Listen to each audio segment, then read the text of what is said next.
What's up everyone, Jesse here with a quick news update that I thought was a bit interesting. Citigroup analysts think Nintendo could shrink the size of the Nintendo Switch in 2019.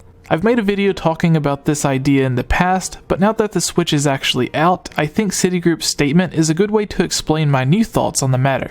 I have a few good and bad thoughts on this that I'll get into. I actually have a lot to say on the subject and how Nintendo could do it. A newly revised Switch Mini, a Switch 2.0 of sorts, an upgraded dock. How they could make it all work and the potential cost and the power that the dock could add. But first, I have a link in the top pinned comment and the description for anyone to join my public Discord server and talk with other Zelda and Nintendo fans and fans of this channel. I just want to say I put a lot of thought into this video, so I would really appreciate it if you would watch it all the way through, hear my thoughts on the topic, and then, if you don't agree, feel free to tell me how wrong I am or how dumb my idea is.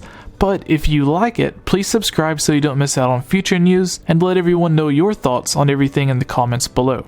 So to start off, Citigroup says, although Nintendo Switch can be used as a handheld device, we think smaller children could struggle to use it comfortably in the format due to its size and weight. Accordingly, we think Nintendo will launch a lighter, dedicated handheld version of the Switch, possibly to be called the Switch Mini. Now, as I mentioned, I think this could be a great idea, but I also see how it could end up bad. First up, before the Switch was revealed, Nintendo made a point in saying it was first and foremost a home console that can be taken on the go, not a handheld console that can be played on the TV. I know, what's the difference, right? Well, I think they did this because they didn't want to necessarily compete with the 3DS, because the 3DS is still useful for Nintendo. It has a huge audience and several games are still releasing for it that Nintendo can market.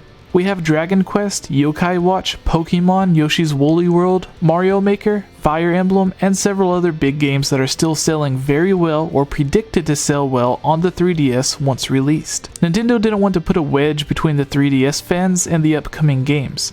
They would lose out on a lot of money. So they made sure to say that yes, it is a home console that can also be taken on the go. They made this very clear when sending out press releases to IGN, Eurogamer, and other media outlets, which is a bit odd considering at first they said it was a third pillar. Similar to what they said about the DS being a third pillar that wasn't going to compete with the GameCube or Game Boy Advance. And we all know how that turned out. The Game Boy Advance was almost immediately discontinued, which is exactly what has happened with the Wii U. Anyways, Nintendo is in an odd place with the Switch. It has basically replaced the Wii U and is slowly replacing the 3DS, possibly even out of Nintendo's control. I'm sure many games being developed for the handheld console are being made for the Switch alongside the 3DS, or only for the Switch, slowly placing the 3DS into history. Developing only for the 3DS would in fact be limiting yourself on what you could do. It would make perfect sense for Nintendo to eventually release a smaller Nintendo Switch like the concepts people have made.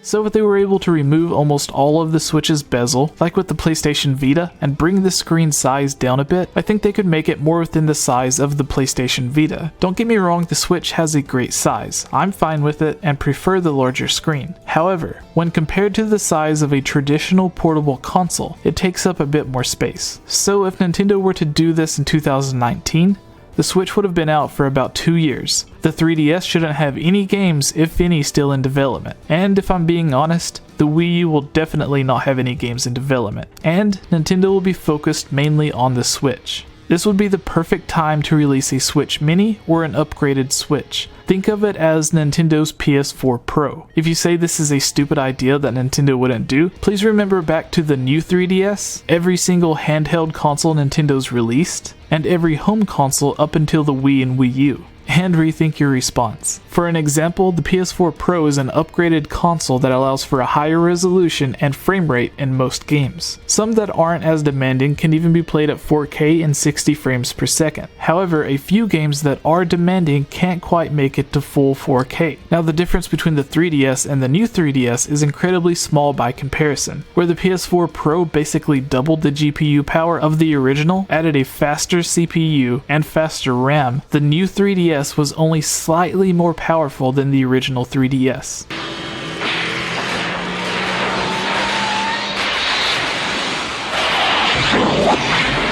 So yes, I could see them releasing an upgraded Switch, or at the very least, an upgraded dock that would provide as much of a difference as the PS4 Pro does to the original PS4. Again, every single home console that Nintendo has ever released, except for the Wii and the Wii U, was upgradable. The Famicom had a floppy disk system that allowed you to save games, slightly better visuals, and play certain games that wouldn't necessarily work on the original Famicom. The Super Nintendo, or Super Famicom, has the Satellaview, which added online capabilities. The upgrade that most people are familiar with is the expansion pack for the Nintendo 64, but it also had a second upgrade, which was needed in order to play games like Majora's Mask and Donkey Kong 64. But we also had the 64 disk drive, which upgraded performance even more, and allowed old games like Ocarina of Time to have expansions like Zelda Ura. Then we had the GameCube, which had upgrades that allowed you to play Game Boy games, and a second that allowed for online compatibility. So it is very much in Nintendo's DNA to release upgrades. The simplest way to do this for the Switch would be to allow for an upgraded dock via its USB Type-C connector.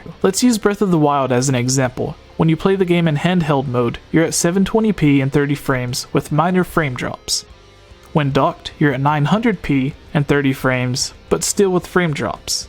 If they were to release a new dock, you would essentially be able to take that 720p and 30 frames per second in handheld mode and render it in 1080p and 60 frames per second with no frame drops by using only a minor upgrade. But if Nintendo really wanted to compete, they could have it render up to 4K and compete with the PlayStation 4 and Xbox Scorpio. I know you're probably laughing right now, but this could be done with a dock that is only $200 to $250. Obviously, you wouldn't be able to render games like Star Wars Battlefront 2 at 4K and 60 frames per second, but Nintendo games and indie games are far less demanding than other games. So for Nintendo, they wouldn't necessarily need to use something similar to a GTX 1080, which is a $500 GPU. They could use something like an RX 480, which most people think is about the same as what's found within the PS4 Pro. Or they could even go with a GTX 1060, which is slightly more powerful, and they're both around $200 to $250. For comparison, the R9 280X that I did have was still enough to render certain games at 4K. Games like Tomb Raider, Call of Duty, and others could render at 4K on lower settings. Obviously, you're not going to be maxing out everything on high settings, but it would easily render indie games, GameCube and Wii games on Dolphin Emulator at 4K, with more demanding AAA games on lower settings at 4K. If you're doubting me, you can go back and watch some of my 4K comparison videos for an example. A second dock for $200 to $250 would be more than enough to get many Nintendo games and indie games at 4K and 60 frames per second. Now if you're thinking Nintendo doesn't care about console power, I have a full video that uses quotes from Nintendo, including Miyamoto, Aonuma, and even the Originator, that talk about how graphical power is important and how they hate being limited by weaker consoles, like they were with the Nintendo 64. That specifically comes from Miyamoto. Now, alternatively, they could release a Switch 2.0 of sorts, but that would be a far more expensive option. I think that would be a great time to release the upgraded dock and a smaller, cheaper version of the Switch. Think of it in the same way that PlayStation announced the PS4 Slim and the PS4 Pro. In the same way, Microsoft announced the Xbox One S and the Project Scorpio, which is even more powerful than the PS4. So to recap, the smaller Switch could have an inch or so cut off of the screen size, and an overall smaller bezel. An alternative solution to still make it smaller, if they made it have unattachable Joy-Cons like a traditional handheld console, think of the controls on the PlayStation Vita, it could lose some of its interest. A great thing about the Switch is being able to pass a controller to a friend instantly, and in Nintendo's words, share the joy. So in a perfect world, Nintendo could release a revised Switch Mini to market solely as a handheld console at a smaller price, and it could still connect to a TV, but doesn't come with the dock.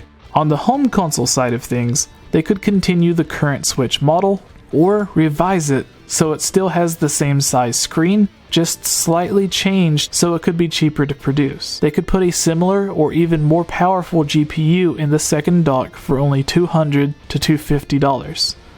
so buying the cheaper Switch with the upgraded dock could easily come in at $400 or cheaper.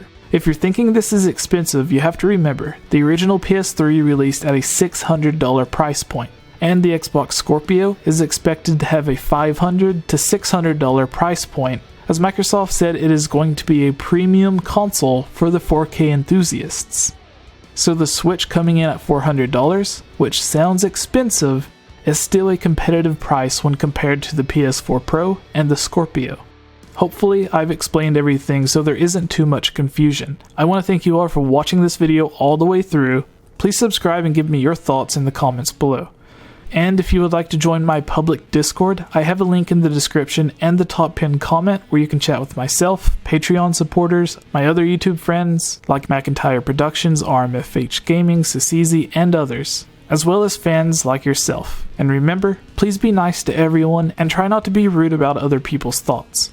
I've been Jesse, and for watching this entire video, you've been awesome. I want to thank you all for watching this video, and welcome to the End Slate. If you're a fan of these videos, please subscribe and comment below to let me know your thoughts. If you would like to support this channel, please consider supporting on Patreon, where you can watch videos like this early, and help me create longer videos like the top 10 best and worst of Ocarina of Time, Breath of the Wild, and the top 5 official Zelda games that have either been cancelled or just went unreleased. Finally, a huge thank you to this month's supporters: George Says Hi, Link Uses the Triforce, Transcendent Sacred Courage, Glenn Cassio, Prey Warrior, Victopedia, Rusty Caulfield, Robert W., Amanda Pina, Lunarium, Chris Gasparin, Harris Priest, Lovable Christie, Key of Time 15, Jerome Major, Daryl Quinnen, Furzin 16, Kadron, Magic Tech Review, and The Itch Network.